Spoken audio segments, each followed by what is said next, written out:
Hello बच्चों।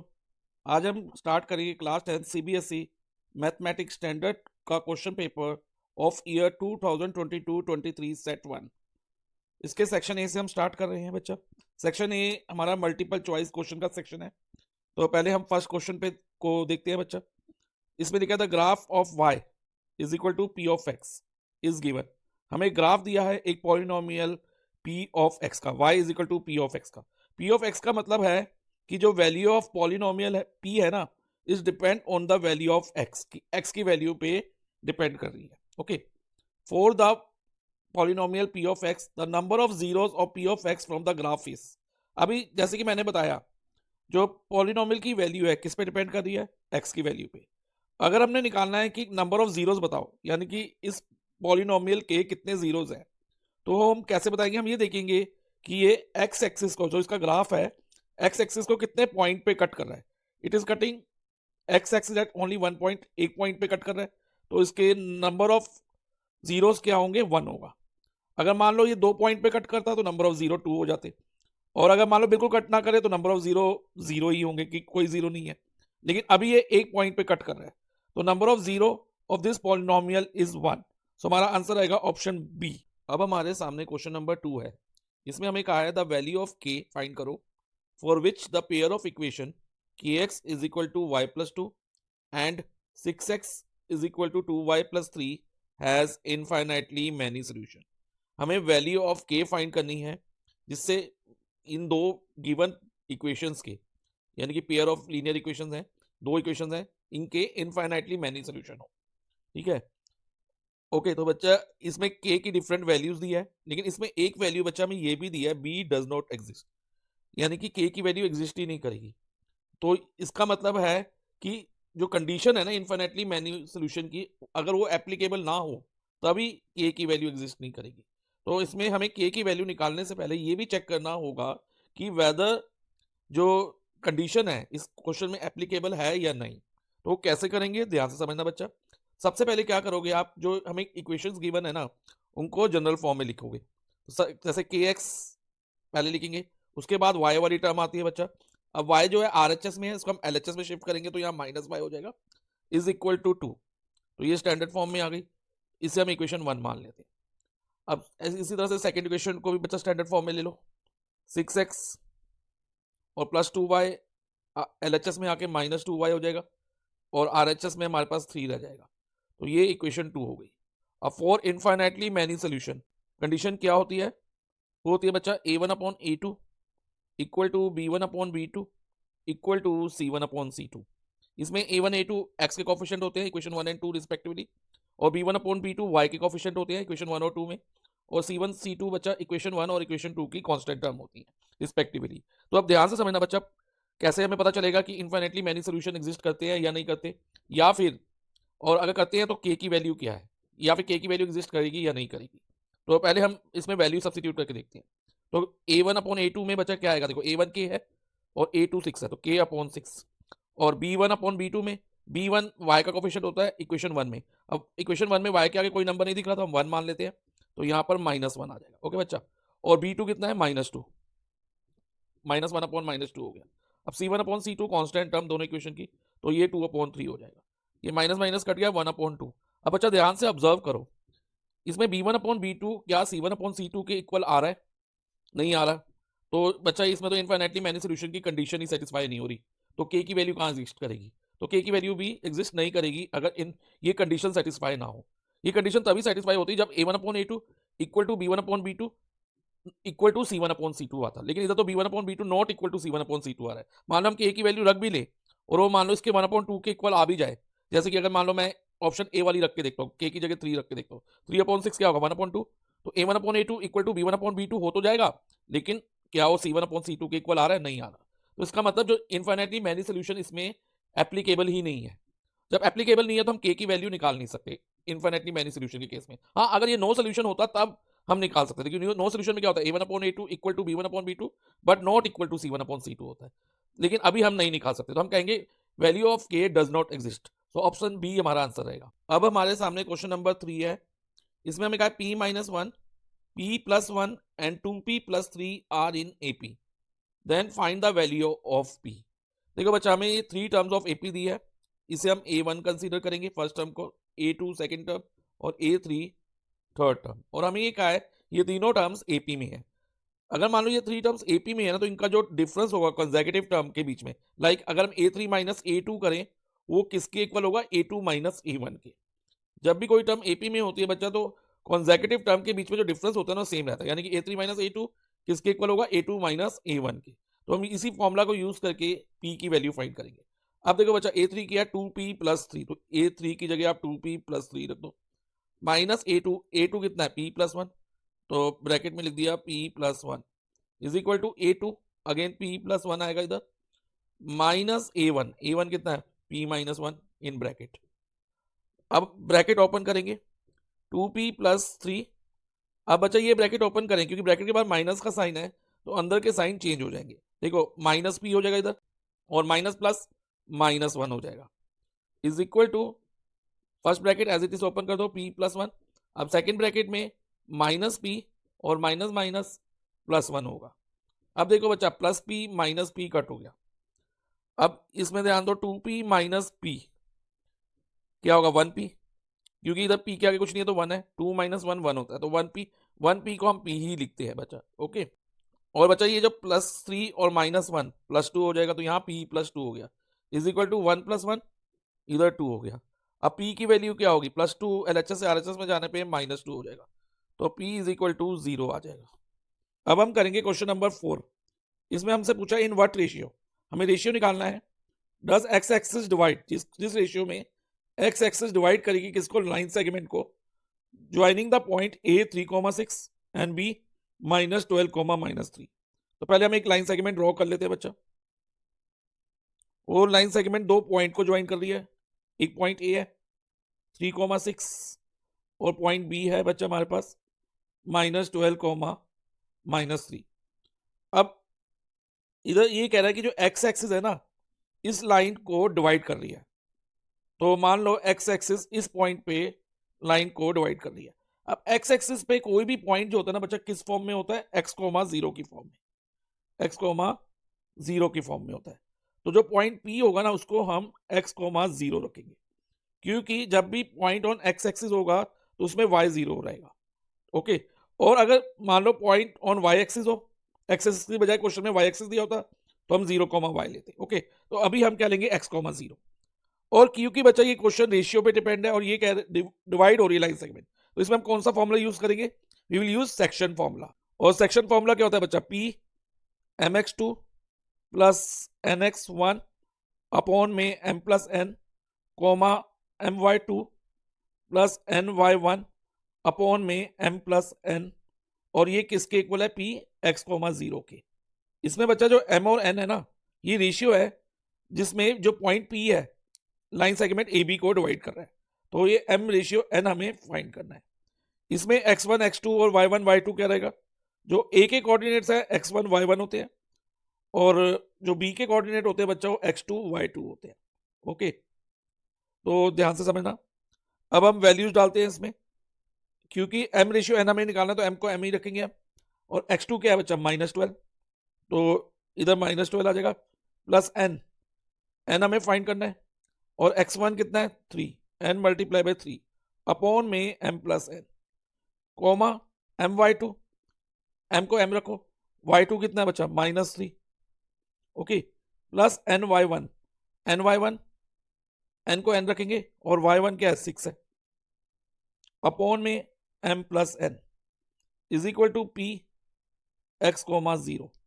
अब बच्चा, अगर हम इसको x के इक्वल लिखें तो हम m और n की वैल्यू नहीं निकाल सकेंगे, लेकिन अगर हम जो ये y कोऑर्डिनेट है उसको इसके y कोऑर्डिनेट से इक्वेट करें जो कि 0 है, तो इधर से m और n की वैल्यू हमारी आ सकती है। ओके, तो हम इन दोनों को इक्वेट करेंगे। ओके, m रेशियो n निकालने के लिए। अब ध्यान दो बच्चा, m इंटू -3 क्या होगा? -3m प्लस 6n अपॉन में m plus n is equal to 0। अब इसको सॉल्व करें तो बच्चा क्या होगा? देखो ध्यान दो, इधर क्रॉस मल्टीप्लाई कराएंगे हम, लाइक -3m प्लस 6n को 1 से मल्टीप्लाई कराओ तो बच्चा सेम नंबर आएगा, तो इधर हम डायरेक्ट लिख देंगे -3m + 6n is equal to क्या होगा? देखो बच्चा, m + n को 0 से मल्टीप्लाई करो तो 0 होता है, क्योंकि any number multiply by 0 is 0। अब नेक्स्ट क्या होगा, ध्यान से समझना। -3m को आप LHS में रखो बच्चा, और जो 6n है उसको 0 के साथ शिफ्ट कर दो, तो यहाँ -6n हो जाएगा। अब देखो बच्चा, ये माइनस माइनस कट हो जाएगा। अब क्या करो, m को आप यहीं रहने दो, और जो RHS में n है, यहाँ ये मल्टीप्लाई में है, तो यहाँ के ये डिनोमिनेटर में चला जाएगा, यानी कि डिवाइजर बन जाएगा। इज इक्वल टू, अब RHS में क्या बच गया? 6, और जो ये 3 इंटू एम है, इधर 3 मल्टीप्लाई में है, तो इधर आके ये 3 डिवाइजर में चला जाएगा। और अगर हम इसको कट करें 6 और 3 को, तो 2/1 आता है, तो 2:1 हमारा आंसर रहेगा, और ये ऑप्शन डी से मैच करता है, तो अवर आंसर इज ऑप्शन डी। अब हम करेंगे क्वेश्चन नंबर 5। इसमें लिखा है in the given figure PQ is a tangent. देखो बच्चा, हमें एक फिगर दी है जिसमें PQ टेंजेंट है। टेंजेंट वो लाइन सेगमेंट होती है जो सर्कल को एक पॉइंट पे टच करती है, और वो रेडियस के साथ बच्चा 90 डिग्री का एंगल बनाएगी to the circle at centre O। और वो टेंजेंट है किस पे? सर्कल विद सेंटर O पे। हमें एंगल AOB 95 डिग्री दिया, देखो ये वाला एंगल, और हमें मेजर ऑफ एंगल ABQ निकालना है, ये वाला एंगल हमें फाइंड करना है बच्चा। तो ध्यान से समझना कैसे करेंगे। क्योंकि बच्चा OA और OB इक्वल है, OA is equal to OB, क्यों? Because of radius, radii of same circle, किसी भी सर्कल के रेडियस इक्वल होते हैं। ओके, तो OA is equal to OB हो गया। तो इससे ये प्रूव हो गया कि अगर मैं यहाँ एंगल 1 मार्क कर दूं और यहाँ एंगल 2 मार्क कर दूं, तो OA के सामने एंगल 2 है और OB के सामने क्या? एंगल 1। तो एंगल 1 इक्वल टू एंगल 2 हो जाएगा, क्योंकि angle opposite to equal sides of a triangle are equal. अब अच्छा, एंगल 1 इक्वल टू 2 हो गया, हम दोनों को क्या मान लेते हैं? x मान लेते हैं। ओके, और ट्रायंगल OAB में हम एंगल सम प्रॉपर्टी लगाएं तो क्या होगा? Angle O plus angle 1 plus angle 2 is equal to 180। अब एंगल O हमें 95 दिया है, एंगल 1 x है, एंगल 2 भी हमारा x है, इज इक्वल टू 180। अब आगे ध्यान दो बच्चा, 95 प्लस x क्या होगा? 2x is equal to 180। 2x is equal to 180 minus 95, और 2x इज इक्वल टू 180 में से अगर हम 95 माइनस करते हैं बच्चा, तो हमें मिलता है 85 degree. This implies that x is equal to क्या होगा? 85 अपॉन में 2, क्योंकि इधर 2x के साथ मल्टीप्लाई हो रहा है, तो इधर ये डिवाइजर में आ जाएगा, और ये बन जाएगा 47.5 डिग्री। ओके, ये तो x की वैल्यू आ गई, यानी कि अब हमारा एंगल 2 जो हो गया ना बच्चा, वो 47.5 डिग्री हो गया, एंगल 1 और 2 दोनों ही। लेकिन हमें जरूरत एंगल 2 की है। अब ध्यान दो बच्चा, क्योंकि PQ टेंजेंट है और OB रेडियस है, तो OB परपेंडिकुलर टू PQ होगा, OB is perpendicular to PQ। Reason being tangent and radius are perpendicular to each other, reason आप यहां लिख देना। अब अगर बच्चा OB परपेंडिकुलर टू PQ हो गया, तो एंगल OBQ कितना डिग्री होगा? एंगल OBQ हमारा 90 डिग्री होगा। ओके, ध्यान दो बच्चा, ये OB परपेंडिकुलर PQ है, तो ये वाला एंगल OBQ 90 डिग्री हो जाएगा। OBQ अब कैसे बना है? एंगल 2 प्लस एंगल ABQ करके इज इक्वल टू 90। अब एंगल 2 तो हमने 47.5 फाइंड किया है, तो 47.5 plus angle ABQ is equal to 90 degree. So angle ABQ is equal to क्या होगा? 90 माइनस 47.5। ओके, अब 90 में से अगर 47.5 माइनस करते हैं तो हमें मिलता है 42.5। ओके बच्चा, तो हमारा एंगल ABQ कितना होगा? 42.5। सो ऑप्शन बी हमारा आंसर है। अब हम करेंगे क्वेश्चन नंबर 6। इसमें लिखा है if 2 tan A is equal to 3, हमें दिया है 2 tan A is equal to 3, और हमें वैल्यू फाइंड करनी है बच्चा इस एक्सप्रेशन की। ठीक है, ये वाले एक्सप्रेशन की वैल्यू हमें फाइंड करनी है, तो कैसे करेंगे? ध्यान से समझना बच्चा। तो देखो बच्चा, 2 tan A is equal to 3 है, तो tan A क्या होगा? 3/2। और जो ये tan A है बच्चा, ये ट्रिग्नोमेट्रिक रेशियो होते हैं, तो इसको हम 3/2 को 3:2 भी कंसीडर कर सकते हैं। और अब tan क्या होता है बच्चा? Sine A upon cos A होता है कि नहीं? यस सर, होता है। तो sine A upon cos A हमारा 3/2 हो गया। तो अब हम इसको कुछ इस तरह से अज्यूम करेंगे, let sine A is equal to 3x and cos A is equal to 2x। अब ये वैल्यू बच्चा आप इधर पुट कर दो, जो एक्सप्रेशन हमें फाइंड करना है ना उसमें। तो 4 इंटू साइन A साइन ए की जगह 3x आ जाएगा, प्लस 3 इंटू कॉस ए की जगह 2x आ गया, अपॉन में 4 sine A, 4 into 3x, minus 3 into cos A 2x हो गया। अब 4 into 3 12x plus 6x, upon में 4 3 दा 12x माइनस 6x। ओके बच्चा, अब 12x प्लस 6x 18x, और 12x माइनस 6x होगा, x और x कट गया, 18 और 6 को कट करे तो 3 आ जाएगा हमारा आंसर। तो इस एक्सप्रेशन की वैल्यू हो गई 3। So our answer is option C. अब हम करेंगे क्वेश्चन नंबर 7। इसमें कहा है कि alpha and beta are the zeros of this polynomial. में एक पॉलिनोमियल दिया है, उसमें अल्फा एंड बीटा उस पॉलिनोमियल के जीरोज है। अब बच्चा पॉलिनोमियल क्या है, p of x is equal to x square plus x minus 1, और इसमें हमें alpha and beta zeros mention है, ये अल्फा एंड बीटा इसके जीरोज है, और हमें वैल्यू किसकी फाइंड करनी है, 1 upon alpha plus 1 upon beta. जब भी बच्चा इस तरह का क्वेश्चन आए कि हमें कहा हो कि अल्फा एंड बीटा इसके जीरोज है और किसी एक्सप्रेशन की वैल्यू फाइंड करनी हो जिसमें अल्फा और बीटा हो, तो ऐसे केस में हम क्या करते हैं, सम ऑफ जीरोस और प्रोडक्ट ऑफ जीरोस लेते हैं। सम ऑफ जीरो यानी कि अल्फा प्लस बीटा, और सम ऑफ जीरो का फॉर्मूला क्या है, माइनस बी अपॉन ए। अब माइनस बी अपॉन ए कैसे आएगा, इसके लिए आपको a x square plus b x plus c, जो कि जनरल फॉर्म है क्वाड्रेटिक पॉलिनोमियल की, पता होनी चाहिए बच्चा। अब इधर देखो बी क्या है, एक्स का कोफिशिएंट, इधर एक्स का कोफिशिएंट एक्स के आगे कुछ भी नहीं है तो 1 मानेंगे, तो प्लस 1 होगा, और फॉर्मूले में माइनस 1 है तो प्लस माइनस माइनस 1 हो जाएगा इधर, और ए एक्स स्क्वायर का कोफिशिएंट, अब देखो एक्स के आगे कुछ नहीं है तो 1 हो जाएगा, तो अल्फा प्लस बीटा हमारा माइनस 1 हो गया, और अल्फा बीटा सी अपॉन ए होता है, यानी कि कांस्टेंट टर्म अपॉन ए। अब देखो बच्चा कांस्टेंट टर्म क्या है, माइनस 1, और ए यानी कि एक्स स्क्वायर का कोफिशिएंट 1, तो अल्फा बीटा भी हमारा माइनस 1 है। अब हमें वैल्यू किसकी फाइंड करनी है, 1 upon alpha plus 1 upon beta. तो इसको अगर हम सॉल्व करेंगे ना, तो बच्चा ये जो एक्सप्रेशन है अल्फा प्लस बीटा और अल्फा बीटा की फॉर्म में आ जाएगा। अब एलसीएम अगर लें तो अल्फा बीटा एलसीएम होगा। अब अल्फा को किससे मल्टीप्लाई करेंगे, अल्फा बीटा हो जाए, तो बीटा से मल्टीप्लाई करना होता है, तो हम 1 को भी बीटा से मल्टीप्लाई कर देंगे, तो ये बीटा हो जाएगा। अब beta into alpha, again alpha beta होता है, तो इधर भी 1 इंटू अल्फा कर देंगे। अब बीटा प्लस अल्फा को हम अल्फा प्लस बीटा भी लिख सकते हैं, कॉम्यूटेटिव प्रॉपर्टी, कि हम 3 प्लस 4 करें तो भी 7 है, और 4 प्लस 3 करें तो भी 7 है। अब अल्फा प्लस बीटा हमने क्या फाइंड किया, माइनस 1, और अल्फा बीटा भी हमारा माइनस 1 था। अब देखो माइनस माइनस कट गया, 1 अपॉन 1 क्या होगा, 1 होगा। So our answer is option A 1। अब नेक्स्ट हम क्वेश्चन नंबर 8 करेंगे। इसमें क्या बोला हमें, the least positive value of के।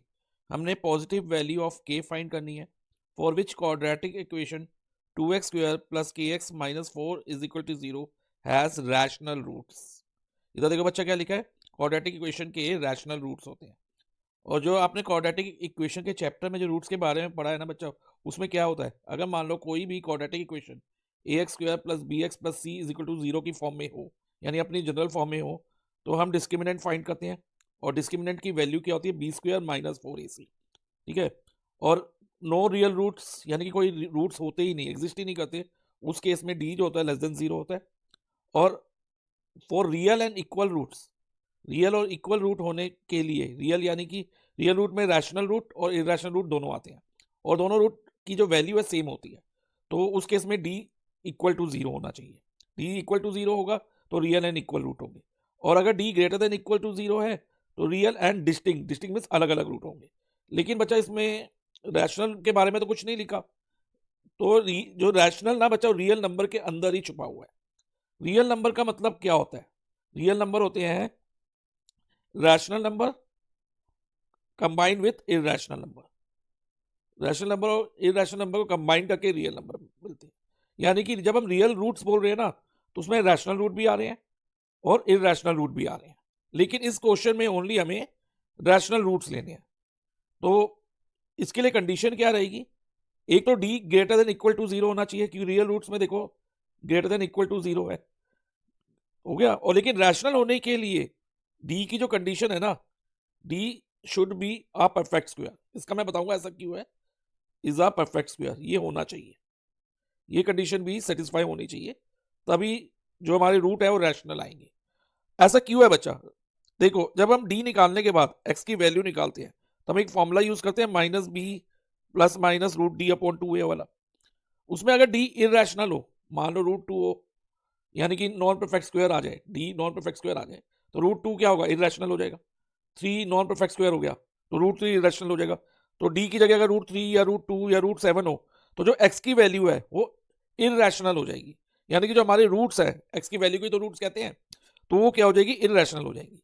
लेकिन अगर हम डी को परफेक्ट स्क्वायर लें, लाइक 4, डी 4 ले लें जो कि परफेक्ट स्क्वायर है, इसका स्क्वायर रूट रैशनल नंबर में 2 आ जाएगा। या फिर डी मान लो रूट 9 ले तो 3 आ जाएगा, रूट 16 ले तो 4 आएगा। तब उस केस में जो हमारा एक्स की वैल्यू होगी ना वो रैशनल होगी, क्योंकि बी और ए देखो इधर रैशनल है ही, और ये भी ध्यान रखना है उसमें ए की वैल्यू में भी रूट 2 नहीं होना चाहिए, तभी रैशनल होगा। ये कंडीशन अलग है, लेकिन इस क्वेश्चन में जो हमारा ए और सी है वो रैशनल है। तो इसलिए हम अगर डी की वैल्यू परफेक्ट स्क्वायर हो तो हमारे जो रूट होंगे ना, इस केस में, इस क्वेश्चन में रैशनल आएंगे ही आएंगे, ठीक है। लेकिन उसके लिए डी हमारा क्या होना चाहिए, परफेक्ट स्क्वायर होना चाहिए और ग्रेटर देन इक्वल टू 0 होना चाहिए। तो अब डी की वैल्यू निकालते हैं। देखो बच्चा, डी की वैल्यू निकालें तो फॉर्मूला क्या है, b square minus 4ac greater than equal to 0। अब बी यानी कि एक्स का coefficient in the equation which is k, minus 4 into a कितना है 2 है, और c minus 4 constant term greater than equal to 0। अब बच्चा के स्क्वायर को ऐसे लिखो और ये माइनस माइनस प्लस हो जाएगा, और 4 टू द 8, 8 4 द 32। अब बेटा हम क्या करेंगे, के की जो हमें वैल्यूज दे रखी है ना वो डालेंगे इसके अंदर, और देखेंगे कि जो डी है वो ग्रेटर देन इक्वल टू 0 रहे और परफेक्ट स्क्वायर आ जाए। ऐसे किस वैल्यू ऑफ के लिए पॉसिबल है। और ध्यान रखना के की हमने ओनली पॉजिटिव वैल्यू लेनी है, क्वेश्चन में लिखा हुआ है के इज पॉजिटिव, तो के की वैल्यू जो होगी ग्रेटर देन 0 लेनी है हमें। ओके, तो इसमें बच्चा प्लस माइनस 2√2 है ए वाले ऑप्शन में, तो ये हम नहीं लेंगे क्योंकि नेगेटिव वैल्यू तो हमने लेनी नहीं। और सी में भी प्लस माइनस 2 है तो ये भी नहीं लेंगे। अब ऑप्शन बी हम ट्राई करते हैं, के की जगह 2 लिखो, 2 square plus 32 greater than equal to 0 आ रहा है या नहीं ये चेक करना है। दिस इंप्लाइज दैट 2 स्क्वायर 4 होता है, 4 plus 32 is 36 which is greater than equal to 0। Also 36 perfect square भी है, दोनों कंडीशन सेटिस्फाई होनी चाहिए, D greater than equal to 0 भी होना चाहिए और डी परफेक्ट स्क्वायर भी होना चाहिए। तो इसमें ये कंडीशन सेटिस्फाई हो रही है। लेकिन अगर डी को हम √2 लेना बच्चा, तब ये कंडीशन सेटिस्फाई नहीं होगी। देखो √2 स्क्वायर प्लस 32, √2 का स्क्वायर 2 होता है, 2 plus 32 34 greater than equal to 0 तो आ रहा है, लेकिन परफेक्ट स्क्वायर नहीं आ रहा। 34 is not a perfect square, square root of 34 करेंगे तो वो इरेशनल आएगा। तो इसलिए जो हमारा आंसर आएगा वो 2 होगा। So option B is our answer. अब हम क्वेश्चन नंबर 9 करेंगे। क्वेश्चन नंबर 9 बच्चा बहुत ही इजी क्वेश्चन है, इसमें हमें ट्रिग्नोमेट्रिक टेबल से वैल्यू पुट करनी है। देखिए ट्रिग्नोमेट्रिक टेबल या तो बच्चा आपको लर्न होना चाहिए for 0 degree, 30 degree, 45 degree, 60 degree और 90 डिग्री के लिए, या आपको ये फॉर्म करने आना चाहिए। फॉर्म करने की एक ट्रिक होती है बच्चा, मैंने एक सेपरेट वीडियो में एक्सप्लेन की है और उस वीडियो का लिंक डिस्क्रिप्शन में प्रोवाइडेड है। तो अभी हम जस्ट वैल्यू डाल के इसको सॉल्व करेंगे। देखो बच्चा 3/4 एज इट इज आएगा, 10 30, 10 30 क्या होगा, 10 वाले कॉलम में 30 डिग्री में देखो क्या है 1/√3, तो यहां पर 1/√3 का होल स्क्वायर हो जाएगा, माइनस सेक 45, सेक वाले कॉलम में 45 डिग्री पे क्या है √2 है, तो माइनस √2 का स्क्वायर, क्योंकि सेक स्क्वायर 45 है, प्लस साइन स्क्वायर 60। अब साइन 60 कितना है बच्चा, साइन वाले कॉलम में 60 डिग्री पे √3/2 दिया, तो हम लिख देंगे √3/2 होल स्क्वायर। ऑन सॉल्विंग 3/4, अब 1 का स्क्वायर तो बेटा 1 होगा, और √3 का स्क्वायर करेंगे, √3 इंटू √3 √9 होता है, और √9 इज 3। तो याद रखो जब भी कुछ इस तरह से हो ना √x इंटू √x, उसको हम डायरेक्ट x लिख सकते हैं। माइनस इसी तरह से √2 का स्क्वायर 2 होगा। अब जो ये पावर 2 है √3 के साथ भी जाएगी और 2 के साथ भी जाएगी। अब √3 के साथ जाएगी तो 3 होगा, 2 के साथ जाएगी तो 4। अब बच्चा देखो ये 3 और 3 कट हो गया, हमारे पास आ गया 1/4, माइनस 2 प्लस 3/4। अब इसके नीचे कुछ नहीं है, 2 के नीचे तो 1 लगा लो। Now take the LCM. अब 4 के टेबल में 4 कितने पे आता है 1 पे, तो 1 multiply by 1 is 1, minus 1 multiply 4 4 होता है, तो 2 मल्टीप्लाई 4 8 हो जाएगा, प्लस 4 मल्टीप्लाई बाय 1 4 होता है, तो 3 मल्टीप्लाई 1 इज 3।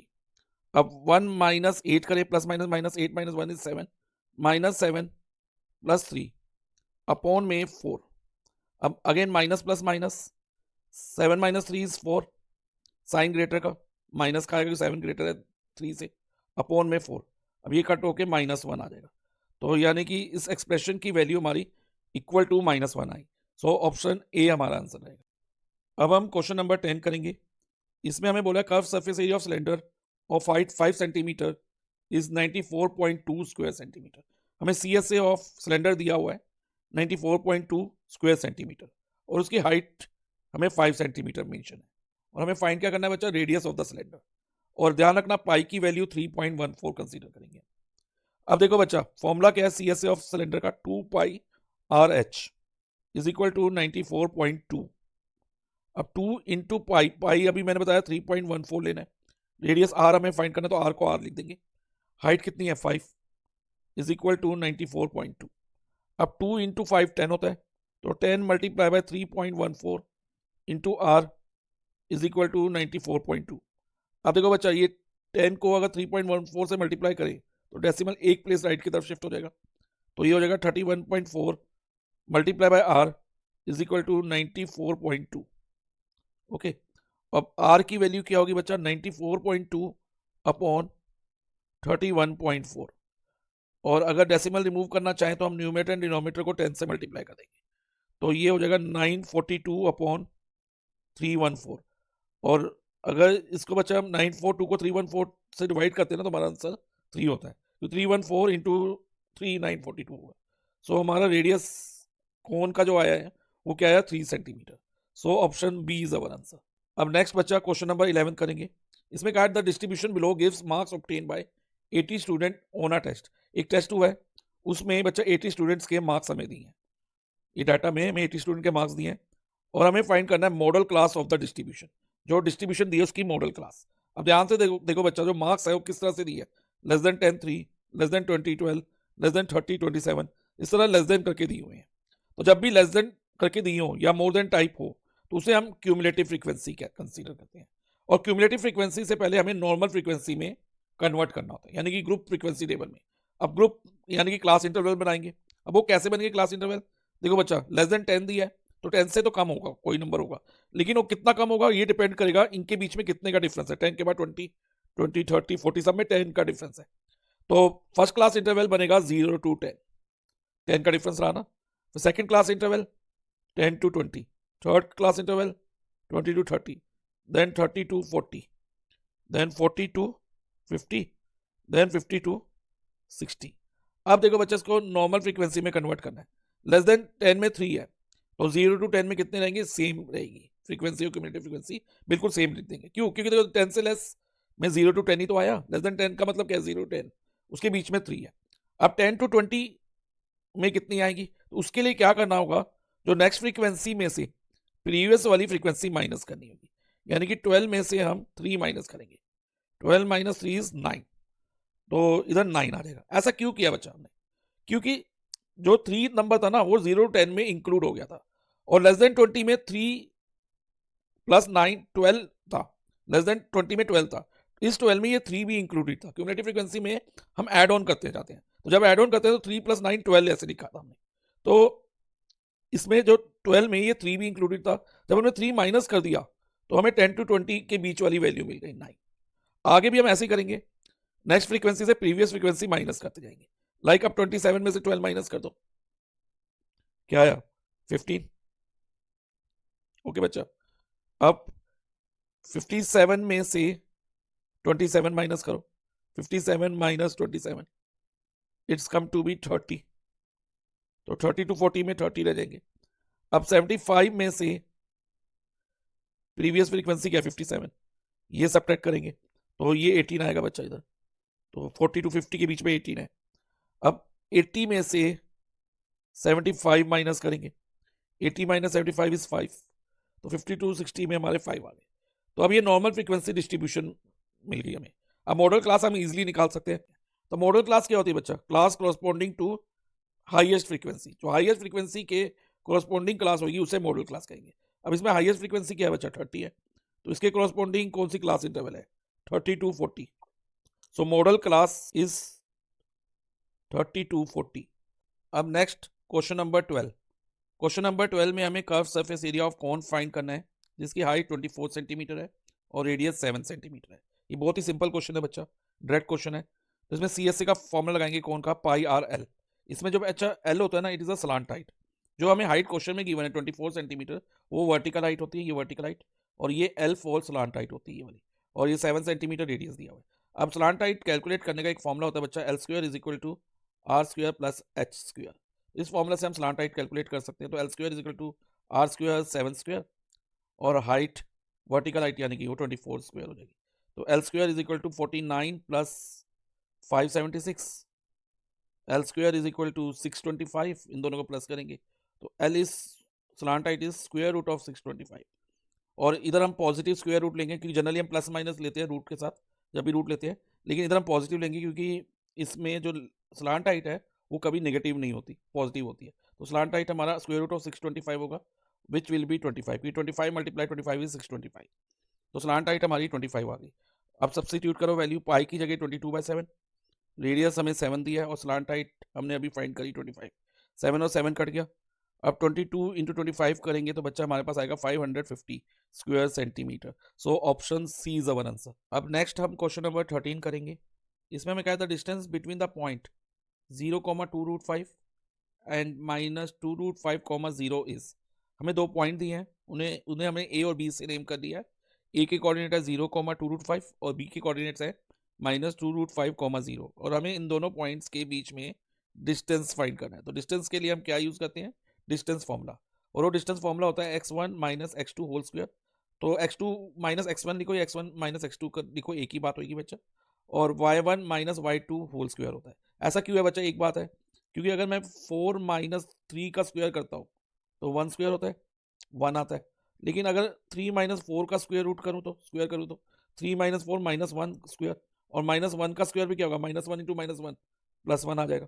तो x1 माइनस x2 का स्क्वायर करो या x2 माइनस x1 का स्क्वायर करो, आंसर सेम आएगा। लेकिन ध्यान रखना है, स्क्वायर होने पे ऐसा होगा, जब भी पावर इवन होगी तभी हम ऐसा कर सकते हैं, अदरवाइज पावर ओड हो या पावर ना हो तो हम ऐसा नहीं कर सकते माइनस के केस में। ओके, तो अब ध्यान देना बच्चा, हम इसको सॉल्व करते हैं। अब इसमें x1 y1 क्या होगा, x1 y1 ए के कोऑर्डिनेट होंगे, और x2 y2 बी के कोऑर्डिनेट। अब डिस्टेंस ए बी हम फाइंड करते हैं बच्चा। तो A B is equal to, formula में वैल्यू डाले तो x1 कितना है 0, तो 0 माइनस, फॉर्मूले में माइनस है, और x2 कितना है -2√5। एक माइनस बच्चा फॉर्मूले का, और एक माइनस 2√5 के साथ भी माइनस का साइन था वो लिया, स्क्वायर ब्रैकेट क्लोज और होल स्क्वायर इधर आ जाएगा। ओके, प्लस में y1 क्या बचा 2√5 माइनस y2 0 है का होल स्क्वायर। ऑन सॉल्विंग देखो बच्चा, ये 0 का तो 0 आएगा, और minus minus plus 2√5 whole square, और इधर 2√5 माइनस 0, किसी भी नंबर में से 0 माइनस करें तो हमें सेम नंबर मिलता है, तो यहाँ पर 2√5 होल स्क्वायर हो जाएगा। ओके बच्चा, अब ध्यान दो, इधर 0 प्लस 2√5 क्या होगा, 2√5 ही होगा, तो 2√5 होल स्क्वायर अंडर रूट में रहेगा ये, और 2√5 इधर भी होल स्क्वायर है।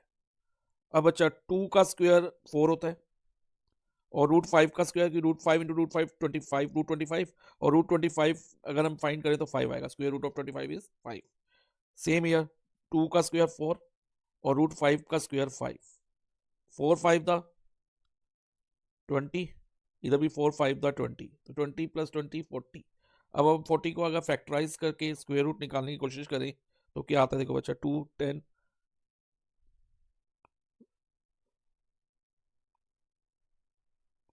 तो क्या आता है बच्चा, देखो 40 को 2 से डिवाइड करो 20, 22 से जाएगा 10, फिर 2 से गया 5, अब फिर 5 और 1। अब देखो बच्चा कितने के पेयर बन रहे हैं, एक 2 का ही पेयर बन पा रहा है ना, तो इधर आ जाएगा 2 आउटसाइड अंडर रूट के साइन आ जाएगा, और अंडर रूट में क्या रहेगा 2 इंटू 5 10, जिनके पेयर नहीं बने उनको अंडर रूट में लिख देंगे, तो 2√10 हमारा आंसर होगा। तो ऑप्शन ए हमारा आंसर है 2√10 यूनिट्स। अब नेक्स्ट हमारे पास क्वेश्चन नंबर 14 है। इसमें क्या, which of the following is a quadratic polynomial having zeros -2/3 and 2/3। इनमें से किस क्वाड्रेटिक पॉलिनोमियल के जीरोस -2/3 एंड पॉजिटिव 2/3 है, ये हमें फाइंड करना है।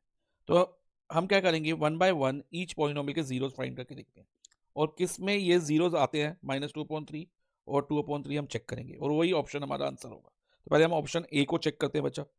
अब बच्चा, किसी भी पॉलिनोमियल के हमें जीरोस फाइंड करने हो ना, तो हमें उस पॉलिनोमियल को इक्वल टू 0 रखना होता है, क्योंकि 0 वो वैल्यू होती है वेरिएबल की, जैसे इधर वेरिएबल x है जो पूरे पॉलिनोमियल को इटसेल्फ 0 बना दे। तो x की जगह क्या रखें कि 4x² - 9 0 आ जाए। तो इसलिए जब भी हमें कोई 0 फाइंड करना हो तो किसी पॉलिनोमियल का, तो उसको 0 के इक्वल लिख देना। अब 4x² इज इक्वल टू बच्चा क्या होगा, -9 उधर जाके +9 हो जाएगा, और x² इज इक्वल टू 9/4। अब x क्या होगा, स्क्वायर रूट ऑफ ±9/4। हमेशा अब x की वैल्यू क्या हुई इधर, plus minus square root of 9 3 और स्क्वायर रूट ऑफ 4 इज 2, यानी कि पॉजिटिव 3/2 और -3/2। लेकिन ये तो हमें नहीं चाहिए ना 0, हमें तो -2/3 और 2/3 चाहिए था, तो ये पॉसिबल नहीं है। अब ऑप्शन बी पे आते हैं, 4/9 into 9x² + 4 is equal to 0 put करो, क्योंकि 0 फाइंड करना है। अब 9x² + 4 ऐसे ही रहेगा। अब इसको क्या करेंगे, 0 इंटू 9, जो ये 9 है, और जो 4 है वो यहाँ आ जाएगा। तो 9x² + 4 is equal to 0 into 9 0 हो गया, और 0/4 any number divide by 0 divide by any number is 0। तो 9x² + 4, अब 9x² इज इक्वल टू +4 उधर जाके -4 हो जाएगा, और x² इज इक्वल टू -4/9। लेकिन बच्चा कभी भी हम square root of negative number नहीं निकालते, क्योंकि वो पॉसिबल ही नहीं है। उसका आंसर जो आएगा ना इमेजिनरी नंबर्स में आता है, जो कि हम क्लास 11 में पढ़ेंगे, ठीक है, उसके बारे में इमेजिनरी नंबर। तो अभी के लिए आपको ये याद रखना है कि जब भी ऐसा कंडीशन आ जाए कि हमें square root of negative number लेनी हो, तो हम उसको नहीं लेंगे और कह देंगे कि रूट डज नॉट एग्जिस्ट, इसके रूट एग्जिस्ट ही नहीं करते। ओके, तो इसलिए ऑप्शन ए और ऑप्शन बी हम स्ट्राइक आउट कर देते हैं कि ये दोनों में से कोई भी हमारा आंसर नहीं है। अब ऑप्शन सी देखो बच्चा, x² + 9/4 को इक्वल टू 0 लिख के देखो। अब +9/4 उधर जाके -9/4 हो जाएगा। अगेन अगर हम स्क्वायर उठा के स्क्वायर रूट लें तो यहाँ नेगेटिव नंबर है, तो हम नेगेटिव नंबर का स्क्वायर रूट नहीं लेते, अभी मैंने आपको बताया। तो इसलिए ऑप्शन सी भी हमारा आंसर नहीं रहेगा। हाँ, ऑप्शन डी हमारा सर्टेनली आंसर होगा, क्योंकि यही बचा है। और एक बार फाइंड करके देख भी लेते हैं। देखो 9x² - 4 इज इक्वल टू 0 डाला। अब 9x² - 4 इज इक्वल टू 0/5, इधर मल्टीप्लाई बाय 5 इधर डिवाइड बाय 5 से हो जाएगा। तो 9x² - 4 इज इक्वल टू 0 हो गया। अब अच्छा ध्यान दो, 9x² is equal to -4 side जाके +4 हो जाएगा, और अब x² की वैल्यू क्या होगी, 4/9। x² इज इक्वल टू 4/9 आ गया। अब x की वैल्यू लेनी है, मैं यहाँ लिख रहा हूँ बच्चा, इधर देखो, ध्यान देना इधर। अब x क्या होगा, स्क्वायर रूट ऑफ 4/9, और अगेन मैंने भी बताया यहाँ पर हम स्क्वायर रूट में प्लस माइनस करके लेते हैं। तो स्क्वायर रूट ऑफ 4 क्या होगा, 2, तो +-2/3 आएगा। तो यानी कि एक वैल्यू हमारी नेगेटिव आ रही है, -2/3 की, +-2/3 का वैल्यू का मतलब है एक -2/3 वैल्यू है और दूसरी पॉजिटिव 2/3 है, यानी कि +2/3। प्लस का साइन हम नहीं भी लिखे तो चलता है। तो ये इससे हमें ये वाले जीरोस मिल जाते हैं, -2/3 और 2/3, ऑप्शन डी को सॉल्व करके। तो हमारा आंसर आएगा ऑप्शन डी। अब नेक्स्ट हम बच्चा क्वेश्चन नंबर 15 करेंगे। इसमें कहा the value of each observation of statistical data is increase by 3। अगर हम ईच ऑब्जर्वेशन ऑफ डाटा को 3 से इंक्रीज कर दें, then mean of the data पे क्या असर होगा, क्या वो अनचेंज रहेगा, या वो इंक्रीज बाय 3 हो जाएगा, या इंक्रीज बाय 6 हो जाएगा, या फिर इंक्रीज बाय 3n होगा। तो हम चेक करते हैं। अब अच्छा, कोई भी रॉ डाटा हो हमारे पास, इंडिविजुअल सीरीज हो, लाइक उसमें नंबर दिए हो 3 4 5, इधर मैंने वेरिएबल से लिया हुआ x1 एक नंबर, x2 x3 एंड ऐसे dot dot dot up to xn। तो मीन का फॉर्मूला होता है sum of all observation upon n, यानी कि डिवाइडेड बाय n। तो ये ओरिजिनल मीन है हमारा। अब न्यू मीन क्या होगा, देखो हर एक ऑब्जर्वेशन में हमने 3 ऐड किया, यानी कि x1 + 3, एक तो ये हो गया बच्चा। x2 में भी 3 ऐड करा, x2 + 3 करा, फिर x3 + 3 करा, okay, plus dash dash dash, बीच में जितने भी ऑब्जर्वेशन थी x4 में भी +3 करेंगे, x5 में भी, इस तरह से करते करते बच्चा xn में भी हम +3 कर देंगे।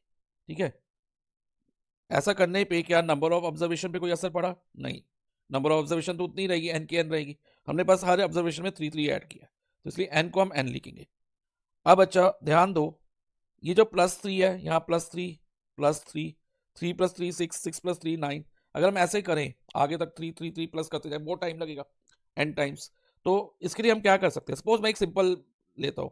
अगर मान लो मुझे 4 टाइम्स 3 प्लस करना हो, 3 को 4 बार प्लस करना हो, तो एक 3 + 3 6 6 + 3 9 9 + 3 12 हो जाता है।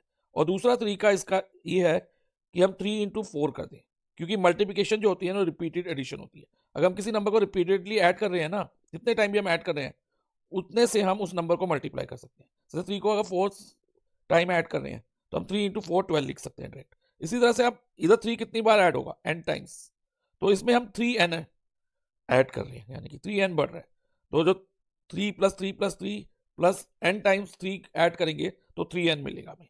तो यानी कि अब न्यू मीन में हमारा क्या बन जाएगा, अगर हम x1 प्लस x2 अलग से लिखें, प्लस x3 अलग से लिखें, plus xn dash dash dash plus xn लिखें, और उसमें कितना बार 3 ऐड हुआ है, n times, 3 plus 3 plus 3 plus 3 n times.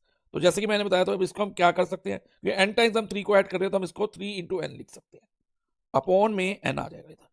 Okay, अब आगे ध्यान से समझना बच्चा, x1 plus x2 plus x3 plus dash dash dash plus xn upon n, इसको ऐसे लिख लो, और प्लस 3 इंटू n के नीचे भी n लिख लो। तो इसको हम अलग अलग करके लिख सकते हैं ऐसे, ठीक है। तो अब देखो ये n और ये n कट जाएगा, तो इधर ये क्या है, ओरिजिनल मीन था, ये x1 plus x2 plus x3 plus xn upon n original mean था ना। तो मीन में कितना ऐड हुआ है, मीन न्यू मीन क्या हुआ है, ओरिजिनल मीन प्लस 3, n और n तो कट गए, तो उसमें 3 से इंक्रीज हुआ है। तो हमारा आंसर आएगा option B, it increases by 3।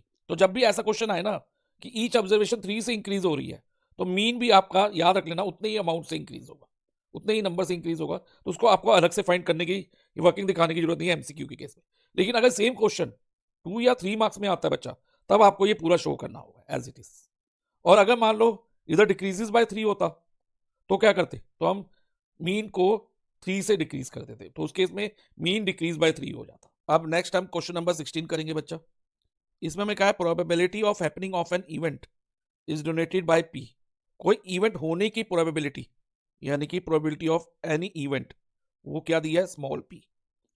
And the probability of not happening the event, यानी कि प्रोबेबिलिटी ऑफ नॉट ई, कि ई ना हो, इवेंट ऐसी ना हो, वो कितनी दी है बच्चा, क्यू दी हुई है, डिनोटेड बाय क्यू, क्वेश्चन में कहा हुआ है। और हमें निकालना है relation between P and Q. तो इसके लिए बच्चा मैं आपको एग्जांपल के साथ एक एक्सप्लेन करता हूँ। मान लो एक बैग में 5 बॉल्स हैं, पहली बॉल रेड, दूसरी बॉल ब्लू, तीसरी ब्लू, फोर्थ रेड, और फिफ्थ वाली ब्लू है। 5 बॉल्स हैं। अब मैं अगर इसमें से बच्चा प्रोबेबिलिटी ऑफ ब्लू बॉल निकालना चाहूँ, तो प्रोबेबिलिटी का फॉर्मूला होता है number of favourable outcome upon total number of outcome, probability of blue balls. तो टोटल नंबर ऑफ आउटकम इस केस में कितने हैं, 5 है, और ब्लू बॉल्स कितने टाइम्स है, 1 2 3, 3/5। अब मैं अगर ये निकालना चाहूँ probability of not a blue ball, not blue, देखो नॉट बी आ गया, तो वो क्या रहेगी कि ब्लू ना हो, ब्लू ना हो तो रेड होगी, या और कोई और भी कलर भी हो सकता है, लेकिन नॉट ब्लू में हम ब्लू वाली नहीं लेंगे, यानी कि 5 में से 3 माइनस कर देंगे, कितनी बच गई, 2, वो ब्लू नहीं है, तो 2/5। तो इसकी प्रोबेबिलिटी कितनी हो गई, नॉट बी की, नॉट ब्लू की, 2/5। अब इन दोनों प्रोबेबिलिटीज को अगर हम ऐड करते हैं, probability of blue ball plus probability of not a blue ball, ठीक है, नॉट अ ब्लू बॉल, तो दोनों की प्रोबेबिलिटी का सम क्या आता है, देखो बच्चा, 3/5 प्लस 2/5। 3, अब क्योंकि डिनोमिनेटर सेम है तो पहले हम कॉमन डिनोमिनेटर लिख देंगे, और न्यूमरेटर में 3 + 2 कर देंगे, विच विल बी 5। तो 5/5 कट के कितना हो गया, 1। तो जब भी बच्चा हमसे पूछा probability of event and not happening, happening और नॉट हैपनिंग की प्रोबेबिलिटी का सम हमेशा 1 होता है, यानी कि जितनी भी सैंपल स्पेस में इवेंट होगी ना, उनकी प्रोबेबिलिटी का सम हमेशा 1 होगा। तो probability of E and not E क्या होता है, 1 होता है, सम ऑफ। तो यानी कि प्रोबेबिलिटी ऑफ ई क्या, P of E plus P of not E क्या होगा बच्चा, 1 होगा। अब पी ऑफ ई किसके इक्वल है, स्मॉल पी के, पी ऑफ नॉट ई किसके इक्वल है, क्यू के, तो P plus Q is equal to 1। तो इसका आंसर हो जाएगा P plus Q is equal to 1। कभी भी एग्जाम में ये आ जाए ना कि probability of E and probability of not E, तो आप डायरेक्ट लिख सकते हो कि probability of E plus probability of not E is 1, so P plus Q is equal to 1 आप डायरेक्टली मार्क कर सकते हो। ओके बच्चा, तो ये आंसर हमारा हो गया। अब क्वेश्चन नंबर 17 पे आते हैं। अब हम क्वेश्चन नंबर 17 करेंगे बच्चा। इसमें लिखा है girl calculate that probability of her winning the first prize, कि फर्स्ट प्राइज आने की इन लॉटरी कितनी प्रोबेबिलिटी है, 0.08, probability of winning first prize 0.08। Okay, और नंबर ऑफ टिकट सोल्ड हमें दिया हुआ इधर, नंबर ऑफ टिकट सोल्ड मतलब टोटल कितनी टिकट प्रिंट हुई और कितनी सोल्ड हुई, जितनी प्रिंट हुई उतनी सोल्ड हो गई, ये हम मान लेते हैं। तो ऐसे 6000 टिकट्स है। अब उस लड़की ने कितनी टिकट्स खरीदी थी ये हमें फाइंड करना है। अब ये उसकी जो प्रोबेबिलिटी किस पे डिपेंड करेगी, वो कितनी टिकट्स खरीदती है। तो 6000 टिकट तो सब लोगों को बटी है, सिर्फ उस लड़की के पास नहीं आई सारी 6000 टिकट। तो सारी 6000 टिकट्स डिफरेंट डिफरेंट पीपल पे डिवाइड हुई है। अब हमें ये निकालना है कि उस लड़की ने कितनी टिकट्स खरीदी और उसी पे उसकी प्रोबेबिलिटी डिपेंड करेगी। जितनी ज़्यादा टिकट्स वो खरीदेगी उतनी ही ज़्यादा उसकी फर्स्ट प्राइज आने के चांसेस होंगे। अगर मान लो वो लड़की 6000 टिकट खरीद लेती तो प्रोबेबिलिटी क्या होती, 6000 अपॉन 6000 वन होती। ठीक है, तो श्योर इवेंट हो जाती है कि वही जीतेगी फर्स्ट प्राइज, क्योंकि उसने सारी टिकट्स खरीद ली। लेकिन अब उसने बहुत कम टिकट खरीदी हैं तो 0.08 तभी उसकी प्रोबेबिलिटी आई है। तो हम क्या करेंगे, let number of ticket she bought भी कोई वेरिएबल ले लो, like X. Ticket she bought is equal to X मान लिया हमने। ओके, अब प्रोबेबिलिटी ऑफ हर विनिंग क्या होगी, probability of winning first prize वो होगी बच्चा एक्स अपॉन 6000, मतलब जितनी टिकट उसने खरीदी और अपॉन जितनी टिकट सोल्ड हुई, क्योंकि जो प्राइस निकलेगा वो 6000 टिकट में से ही तो निकलेगा।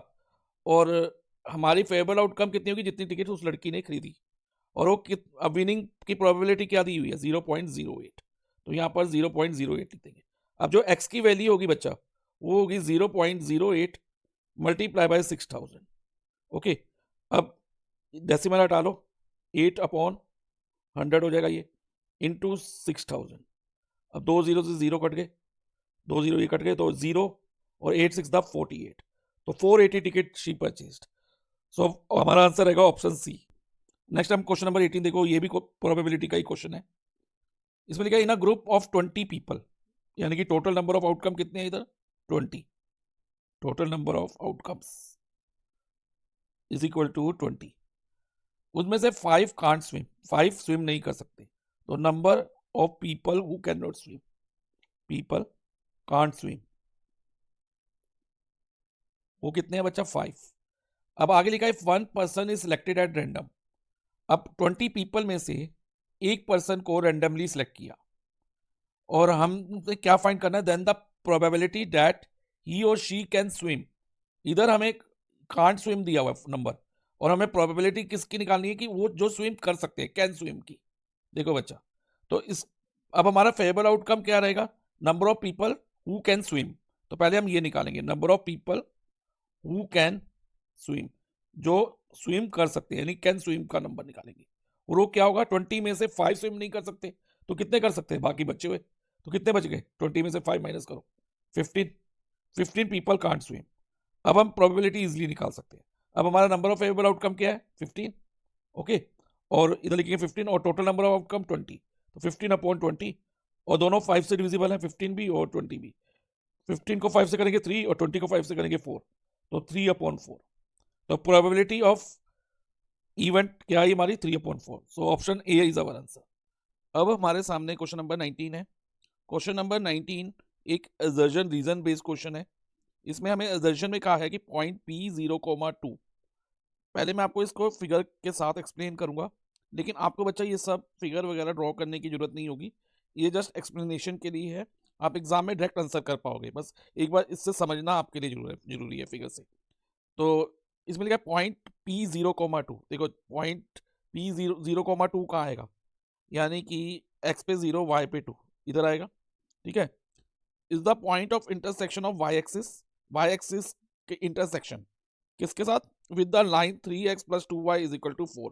एक लाइन है लाइक दिस, इस तरह से एक लाइन जा रही है बच्चा, और इस लाइन का और वाई एक्सिस का पॉइंट ऑफ इंटरसेक्शन है पॉइंट पी, और उसके कोऑर्डिनेट्स हमें 0,2 दी है, और इस लाइन की इक्वेशन भी हमें दी हुई है 3x + 2y = 4। अब बच्चा ये पॉइंट जो है ना इस लाइन के ऊपर लाई कर रहा है, तो ये पॉइंट इसको इक्वेशन को सेटिस्फाई करना चाहिए, तभी ये पॉसिबल होगा कि पॉइंट पी 0,2 ये पॉइंट ऑफ इंटरसेक्शन होगा वाई एक्सिस और गिवन लाइन का। ये तभी पॉसिबल होगा जब ये पॉइंट इस इक्वेशन को सेटिस्फाई करे। तो एग्जाम में आपको ड्रॉ करने की जरूरत नहीं होगी, ये तो जस्ट एक्सप्लेनेशन के लिए मैंने करा है बच्चा। तो जस्ट क्या करना, आप ये जो 0,2 है ना, इसको इस इक्वेशन में सब्स्टिट्यूट कर देना वैल्यू को। अब इक्वेशन क्या है हमारे पास, 3x + 2y = 4। अब बच्चा p 0,2 का मतलब है x0 और y2, तो x की जगह 0 डाला, 3 × 0 प्लस 2 × y कितना है, 2 है, = 4। अब 3 × 0 = 0, 2 × 2 = 4 = 4। अब 0 + 4 क्या होगा, 4 होगा, 4 = 4। देखो अब LHS और RHS इक्वल आ गए, तो इसका मतलब ये जो पॉइंट है इंटरसेक्शन है वाई एक्सिस और गिवन लाइन का। अगर बच्चा ये LHS और RHS इक्वल नहीं आते तब हम इसको पॉइंट ऑफ इंटरसेक्शन नहीं कहते, लेकिन अभी के लिए ये है, तो इसलिए हमारी एजर्शन इस क्वेश्चन में ट्रू है, एजर्शन इज ट्रू। अब हम रीजन पे आते हैं बच्चा। The distance of point P 0,2 from x axis is 2 unit. अब वो कह रहा है कि डिस्टेंस ऑफ पॉइंट 0,2 का डिस्टेंस x एक्सिस से 2 यूनिट है। चेक करो बच्चा, फिगर में से 2 यूनिट ही आ रहा है ना, यस सर 2 यूनिट आ रहा है, तो यानी कि हमारी रीजन भी ट्रू है। लेकिन आपको फिगर ड्रॉ करने की जरूरत नहीं है, मैं आपको एक ट्रिक बता रहा हूँ डिस्टेंस फाइंड करने का, एक्स एक्सिस से भी और वाई एक्सिस से भी। एक्स एक्सिस से जब भी डिस्टेंस पूछे ना, तो आप बच्चा वाई कोऑर्डिनेट की वैल्यू पे फोकस करना। अब वाई कोऑर्डिनेट कितना, 2 है, तो distance from x axis 2 unit होगा। और अगर वो पूछ लेते डिस्टेंस फ्रॉम वाई एक्सिस, तो वाई एक्सिस के लिए आपको एक्स एक्सिस की वैल्यू पे फोकस करना है, एक्स कोऑर्डिनेट पे फोकस करना है। अब एक्स कोऑर्डिनेट इधर क्या है, 0, यानी कि डिस्टेंस फ्रॉम वाई एक्सिस 0 है, और देखने से ही पता चल रहा है फिगर में। तो एग्जाम में आपको ये फिगर नहीं बनानी बच्चा, आपको डायरेक्ट आंसर करना होगा जैसे कि मैंने बताया उस वे में। अब देखो बच्चा, एजर्शन और रीजन दोनों ट्रू है, both assertion and reason are true, but क्या जो रीजन है इसको करेक्टली एक्सप्लेन कर रहा है, नहीं। कहीं पर भी हमने ये नहीं, रीजन में ये नहीं देखा कि इसकी वैल्यू सब्सटीट्यूट करने पे ये इसको सेटिस्फाई करेगा, कहीं ऐसा लिखा है, नहीं। तो इसमें तो जस्ट डिस्टेंस बताया है, तो एजर्शन एंड रीजन दोनों ट्रू है, लेकिन रीजन करेक्ट एक्सप्लेनेशन नहीं है, तो हमारा आंसर रहेगा ऑप्शन बी। अब फाइनली हम सेक्शन ए के लास्ट क्वेश्चन यानी क्वेश्चन नंबर 20 पे पहुंच गए हैं। ये भी एक एजर्शन रीजन क्वेश्चन है। इसमें देखो एजर्शन ए में क्या दिया है, perimeter of triangle ABC is a rational number, यानी कि हमें एक ट्रायंगल दिया है और ये कहा है कि अगर हम इसका पेरीमीटर निकालें, इस ट्रायंगल का पेरीमीटर निकालें, तो रैशनल आएगा उसका आंसर। ठीक है, तो चेक करते हैं। अब पेरीमीटर क्या होता है बच्चा, सम ऑफ ऑल साइड। अब दो साइड तो हमें नोन है, ए बी 2 सेंटीमीटर और बी सी 3, लेकिन थर्ड साइड नहीं दी, ए सी। तो ए सी हम कैसे निकालेंगे, यूजिंग पाइथागोरस थ्योरम। तो पाइथागोरस क्या होता है बच्चा, A C square hypotenuse square is equal to perpendicular square, यानी कि A B square plus base square which is B C. अब वैल्यू डालो बच्चा, A C square is equal to को ऐसे लिखो, ए बी हमारा 2, A B square 2 square plus B C square हमारा 3 स्क्वायर हो जाएगा, और 2 स्क्वायर यानी कि 2 का स्क्वायर 2 × 2 और 3 का स्क्वायर 3 × 3, और 2 × 2 4 होता है, और 3 × 3 इज 9, और 4 + 9 इज 13। तो ए सी स्क्वायर हमारा 13 आ गया, और ए सी क्या होगा बच्चा, A C will be square root of √13। हम प्लस माइनस √13 लेते हैं, लेकिन इधर हम पॉजिटिव लेते हैं क्योंकि साइड कभी भी नेगेटिव नहीं होती। तो ए सी हमारा √13 हो गया। अब इसका पेरीमीटर निकाले तो बच्चा क्या होगा, 2 + 3 + √13। हम रैशनल नंबर के साथ इरेशनल नंबर को ऐड नहीं कर सकते, तो 2 + 3 5, 5 + √13 अलग से लिखेंगे। तो जो इसका पेरीमीटर आया ना, क्या आया बच्चा, रैशनल नहीं आया, इरेशनल आया है, क्योंकि √13 इज इरेशनल नंबर, क्योंकि जो है p/q फॉर्म में एक्सप्रेस नहीं हो सकता, जहां पर p और q क्या हो, इंटीजर्स हो, √13 इज नॉट अ इंटीजर, तो इसलिए एजर्शन ए हमारी फॉल्स है। अब हम रीजन रीड करते हैं बच्चा। रीजन में लिखा था sum of the square of 2 rational number is always a rational. हम कोई भी 2 रैशनल नंबर ले लेते हैं, लाइक 1/2 और 3/4। ठीक है, तो इनका स्क्वायर करते हैं दोनों का, 1/2 का भी स्क्वायर करो 1/4, और 3/4 का स्क्वायर क्या होगा, 9/16। अब इन दोनों को प्लस करते हैं, सम लेते हैं, तो देखते हैं क्या आंसर रैशनल नंबर में ही आएगा। 4 को 4 टाइम करेंगे 16 होता है, तो यहाँ 4 आ गया, और 16 × 16, 9 × 9, तो 13/16। तो यस, इसका आंसर क्या आ रहा है, रैशनल ही आ रहा है, रैशनल आ रहा है ना ओनली। तो हमेशा sum of the square of 2 rational number is always rational. आप कोई भी एग्जांपल लेके चेक कर सकते हो। ओके बच्चा, तो इसमें रीजन हमारा ट्रू है, तो हमारा आंसर आएगा option D, assertion is false but reason is true.